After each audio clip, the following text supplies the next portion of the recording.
Sir ಈ ಕಡೆ ಇಲ್ಲೇ ಸರ್ ಇಲ್ಲೇ ಈಗ ಅಲ್ಲಿ ಬಂದಲ್ಲ ಅಲ್ಲಿ ಹೋಗಿ ಹಾಲಿ ಈ ಕಡೆ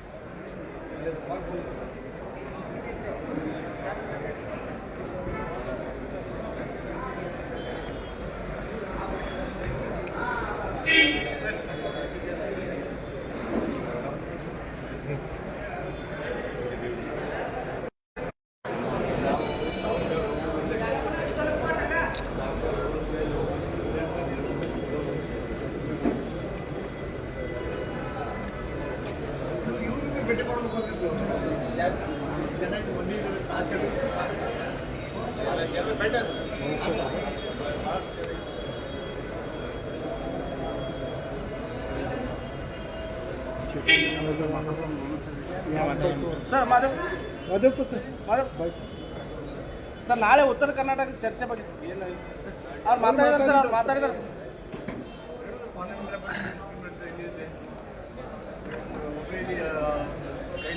ಸರ್ ಒಂಚೂರು ಮುಂದೆ ಬಂದ್ರಿ ಪ್ಲೀಸ್ ಸರ್ ಆಡಿಯೋ ಬರಲ್ಲ ಸ್ವಲ್ಪ ಮುಂದೆ ಬಂದ್ಬಿಡ್ಲ ಅವ ಒಳಗ ಬಂದ್ಬಿಡ್ತಾನ ಸಾಕು ಸಾಕು ಸಾಕು ಸಾಕು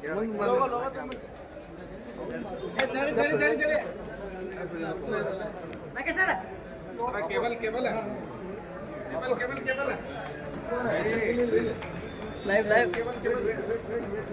ಸರ್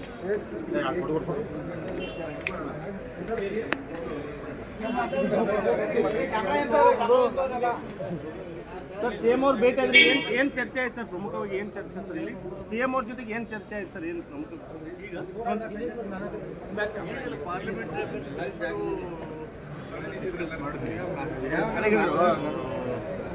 ನಾಳೆ ಸರ್ ಈ ಕಡೆ ಕ್ಯಾಮ್ರಾ ಕ್ವಶನ್ ಅವ್ರನ್ನ ಮುಂದೆ ಉತ್ತರ ಕರ್ನಾಟಕದ ಸಮಸ್ಯೆಗಳ ಬಗ್ಗೆ ಚರ್ಚೆ ಮಾಡೋಣ ಅಂತ ಸಲಹೆ ಕೊಟ್ಟಿದ್ದಾರೆ. ಸರ್ ಬಿಜೆಪಿ ಅವ್ರು ನಾಳೆ ಹೋರಾಟ ಮಾಡ್ತಾ ಇದ್ದಾರೆ ಸರ್ ರೈತರನ್ನ 25,000 ಜನ ಸೇರಿಸ್ಕೊಂಡು ಸರ್ಕಾರ ರೈತ ವಿರೋಧಿ ಅಂತ ಹೇಳಿ ನಾಳೆ ಹೋರಾಟ ಪ್ರತಿಭಟನೆ ಮಾಡ್ತಾ ಇದ್ದಾರೆ ಸರ್ ನಾಳೆ. ಈ ಹೋರಾಟದ ಧ್ವನಿಯನ್ನು ಕೇಂದ್ರ ಸರ್ಕಾರ ತಲುಪಿಸಿದ್ರೆ ಅವ್ರು ಏನು ಮಾಡ್ಬೇಕು ಕೇಂದ್ರದವರು ಅಂತ ಹೇಳಿ ಸಂತೋಷ. ಸರ್ ಇನ್ನೊಂದು ಸರ್ ಕಾಂಗ್ರೆಸ್ ಪಕ್ಷದಲ್ಲಿ ಗೊಂದಲ ಮುಂದುವರೆದಿರುವಂಥದ್ದು ಸರ್ ಅದರಲ್ಲೂ ಕೂಡ ಯತೀಂದ್ರ ಸಿದ್ದರಾಮಯ್ಯ ಅವರು ನಮ್ಮ ತಂದೆಯವರೇ 5 ವರ್ಷ CM ಆಗಿ ಮುಂದುವರಿತಾರೆ ಅಂತ ಇವತ್ತು ಮತ್ತೆ ಹೇಳಿರುವಂಥದ್ದು. ಕಾಂಗ್ರೆಸ್ಸಲ್ಲಿ ಯಾವುದೂ ಗೊಂದಲ ಇಲ್ಲ ಸರ್ ಎಲ್ಲೋ ಹೈಕಮಾಂಡ್ ಮಲಾಮ್ ಹಚ್ಚಕ್ಕೆ ಮುಂದಾಗಿತ್ತು ಸರ್ ಮತ್ತೆ ಯತೀಂದ್ರ ಅವರ ಹೇಳಿಕೆ ಗೊಂದಲ ಸೃಷ್ಟಿ ಮಾಡಿದೆ ಅಂತ ಸರ್. ಯಾವ ಗೊಂದಲ ಇಲ್ಲ ಬಿಡ್ರಿ. CM ಬದಲಾವಣೆ ಯಾವಾಗ ಅಂತ ಗೊಂದಲ ಇಲ್ಲ ನಡೆಯಪ್ಪ. ಉತ್ತರ ಕರ್ನಾಟಕ ಚರ್ಚೆ ನಡೀತಾ ಇದೆ.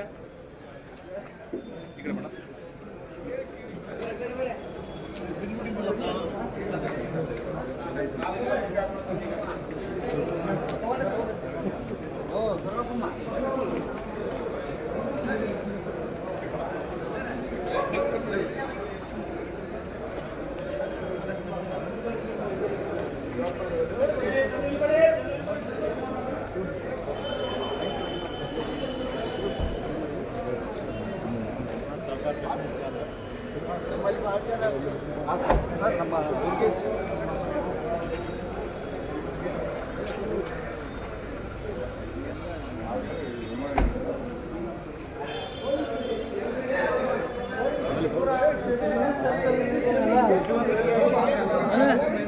ಹಿಂದೆ ಬರೋಕ್ಕೆ ಈ ಸಾರಿ ಕೂಡ ಎಲ್ಲ ಚರ್ಚೆಗೆ ಬರುತ್ತೆ ಮತ್ತೆ ಅದು ತಣ್ಣಗೆ ಆಗುತ್ತೆ. ಈ ಬಾರಿ ಏನಾದರೂ ಅದಕ್ಕೆ ನಾವು ಕೂಡ ಒತ್ತಡ ಹಾಕ್ತಾ ಇದ್ದೀವಿ ಸರ್ಕಾರ ಮೇಲೆ CM ಮೇಲೆ. ಅವರು ಮತ್ತು ಚಿಕ್ಕೋಡಿ ಎರಡೂ ಆಗಬೇಕಂತ ಇವತ್ತಿನ ಗೋಕಾಕ್ ಜಿಲ್ಲಾ ಹೋರಾಟ ಸಮಿತಿಯಲ್ಲಿ ಡಿಮಾಂಡ್ ಮಾಡಿದ್ವಿ. ಅವರು ಫಸ್ಟ್ ಟೈಮು ಜಿಲ್ಲಾ ಶಾಸಕರನ್ನ ಕರೆದು ಅಂತ ಹೇಳಿದ್ದಾರೆ.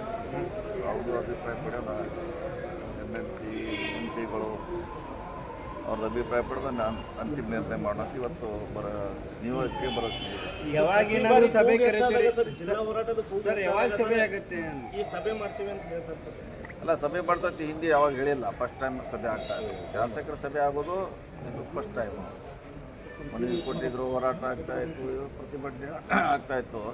ಶಾಸಕರ ಸಭೆ ಯಾವಾಗೆಲ್ಲ ಈ ಸಾರಿ ಅಧಿವೇಶನದಲ್ಲಿ ಮಾಡ್ತಾ ಇದ್ದಾರೆ ಸರ್. ನೀವು ಯಾವ್ಯಾವ ಜಿಲ್ಲೆಗಳು ಆಗ್ಬೇಕಂತೇಳಿ ಮನೆ ಮೂರು ಇದೆ, ಎರಡೂ ಇದೆ. ಅಂದರೆ ಚಿಕ್ಕೋಡಿ ಮತ್ತು ಗೋಕಾಕ್. ಒಂದು ಕಡೆ ಅಥಣಿ, ಮತ್ತೊಂದು ಕಡೆ ಬೈಲ್ ಇಲ್ಲ, ಅದು ಯಾವುದೂ ಆಗಲಿಕ್ಕೆ ಕಷ್ಟದ ಕೆಲಸ.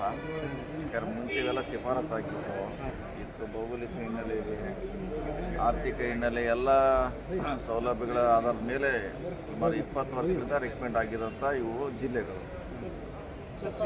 ಸಿಎಂ ಸಿದ್ದರಾಮಯ್ಯ ಮುಖ್ಯಮಂತ್ರಿ ಇರುವಾಗಲೇ ಈ ಬೇಡಿಕೆ ಈಡೇರುತ್ತಾ ನಾನು ನೋಡೋಣ, ಆದಷ್ಟು ಬೇಗ ಇತ್ಯರ್ಥ ಮಾಡಲಿಕ್ಕೆ ಹೇಳಿದ್ದೀವಿ. ಆದರೆ ಒಳ್ಳೆಯದು, ವಿಭಜನೆ ಆಗೋದು ಒಳ್ಳೆಯದು. ಓಕೆ, ಸರ್ ನಾಳೆ ಬಿಜೆಪಿ ಅವರು ಪ್ರತಿಭಟನೆ ಮಾಡ್ತಿದ್ದಾರೆ ಸರ್. ಮಾಡಲಿಕ್ಕೆ ಏನು ಅದೇ ಅವರು ರೈತರ ಪರವಾಗಿ ಮಾಡ್ತಿದ್ದಾರೆ, ಮಾಡಲಿ. ಆದರೆ ಅದ್ರಲ್ಲಿ ರಾಜಕೀಯ ಮಿಕ್ಸ್ ಆಗಬಾರ್ದು. ಅವ್ರಿಗೆ ನ್ಯಾಯ ದೊರಕಿಸ್ಕೊಡ್ಲಿಕ್ಕೆ ಹೋರಾಟ ಮಾಡಲಿ. ನಮ್ಮ ಸಪೋರ್ಟ್ ಇದ್ದೇ ಇರುತ್ತೆ, ನ್ಯಾಯಸಮ್ಮತವಾಗಿರಬೇಕು. ನಮ್ಮ ನಂಬಿಕೆಗಳ ಜೊತೆ ಕೇಂದ್ರದ ಕೂಡ ಅದರಲ್ಲಿ ಪಾತ್ರ ಇದೆ. BJP ನಮ್ಮ ನಟ ತೋರಿಸ್ತಾರೆ ಅವರು, ಅವ್ರ ಸರ್ಕಾರದ ಕೂಡ ಅದರಲ್ಲಿ ಪಾತ್ರ ಭಾಳಷ್ಟು ಇದೆ. ಸೊ ಅವರು ಕೂಡ ಅದನ್ನ ಜವಾಬ್ದಾರಿ ಕೊಡಬೇಕು, ಹೊತ್ಕೋಬೇಕು. ಅವರು ನಮ್ಮ ರಕ್ಷಣೆ ಕೇಂದ್ರ ಸರ್ಕಾರ ಬರುವಂಥ ಪ್ರಯತ್ನ ಮಾಡಬೇಕು. ಸರ್ ಇನ್ನೊಂದು ಸರ್ ಮತ್ತೆ ಟಿಪ್ಪು ಸುಲ್ತಾನ್ ಜಯಂತಿ ಏನು ಬ್ಯಾನ್ ಆಗಿತ್ತು ಸರ್, ಅದನ್ನು ಆಚರಣೆ ಮಾಡಬೇಕಂತ ಹೇಳಿ ಸರ್ ನಾಳೆ ಒಂದು ಪ್ರಶ್ನೆ ಇರೋದು ಸರ್. ನಾಳೆ ಅವ್ರವ್ರು ಮಾಡ್ಲಿಕ್ಕೆ ಸ್ವತಂತ್ರವಾಗಿ ಹಕ್ಕಿದೆ. ಸರ್ಕಾರ ಮಾಡಲಿಕ್ಕೆ ಕೆಲವು ನಿರ್ಬಂಧಗಳನ್ನು ಈ ರೀತಿಯೇ ಇರಬೇಕಂತ ಆ ರೀತಿಯಲ್ಲಿ ಮಾಡ್ತಾರೆ. ಸೊ ಖಾಸಗಿಯಾಗಿ ಮಾಡಿದ್ರೆ ನಾವೇನು ಮಾಡಲಿಕ್ಕಾಗಲ್ಲ, ಅದು ಅವರವರ ಇಷ್ಟ. ಸರ್ ಪ್ರತಿ ಸಾರಿ ಸರ್ ಹೇಳಿ ಸರ್ ಪ್ರತಿ ಸಾರಿ ಅಧಿವೇಶನ ಈ ಕನ್ನಡ ರಾಜ್ಯೋತ್ಸವ ನಡೆದಾಗ ಎಮ್ಮೆಸ್ನವರು ಕಿತಾಪತಿ ಮಾಡೋ ಕೆಲಸ ಮುಂದುವರಿತಾ ಇದೆ. ಮಾಡ್ತಾರೆ, ಅದಕ್ಕೆ ಶಾಶ್ವತವಾಗಿ ನಿರ್ಬಂಧ ಮಾಡುವಂಥ ಪ್ರಯತ್ನ ಆಗುತ್ತೆ. ಯಾಕಂದ್ರೆ ನೀವು ಹೇಳಿದಾಗ ಪ್ರತಿ ಸಾರಿ ಬಂದೇ ಬರ್ತೈತೆ, ಕೇಸ್ ಹಾಕ್ತೀವಿ, ನಾವು ನ್ಯಾಯಾಲಯಕ್ಕೆ ಹೋಗ್ತದೆ. ಬರೀ FIRಗೆ ಸೀಮಿತ ಆಗಿದೆ ಅನ್ನೋದು. ಅದೇನೋ ಒಂದು ಆಗ್ಬೇಕಂತ ನಮ್ಮದು ಒಂದು ಆಸೆ ಇದೆ. ನೋಡೋಣ, ಆ ನಿಟ್ಟಿನಲ್ಲಿ ಏನಾದರೂ CM ಗಮನಕ್ಕೆ ತಂದು ತರುವಂಥ ಪ್ರಯತ್ನ ಮಾಡ್ತೀವಿ ಶಾಶ್ವತವಾಗಿ. ಅದು ಇಲ್ಲಂದ್ರೆ ಸಮಸ್ಯೆ ಆಗುತ್ತೆ, ಸುಮ್ಮನೆ ಗೊಂದಲ ಆಗ್ಬೇಕು. ಇಲ್ಲೇ ಇದ್ದು ನಾಡದ್ರೋಹಿ ಘೋಷಣೆ ಕೂಗ್ತಾರೆ, ಆದರೂ ಕೂಡ ಏನು ಕ್ರಮ ಆಗ್ತಿಲ್ಲ ಸರ್. ಇಲ್ಲ, ಅದ್ರ ಬಗ್ಗೆ ನೀವು ಹೇಳಿದಂಗೆ ಸರ್ಕಾರದ ಗಮನಕ್ಕೆ ತರುವಂಥ ಪ್ರಯತ್ನ ಮಾಡ್ತೀವಿ ಶಾಶ್ವತವಾಗಿ. ಅದೇನಾರ ಪ್ರಯತ್ನ ಆಗ್ಬೇಕು, ಅದು ನಿಲ್ಲುವಂಥದ್ದು. ಓಕೆ,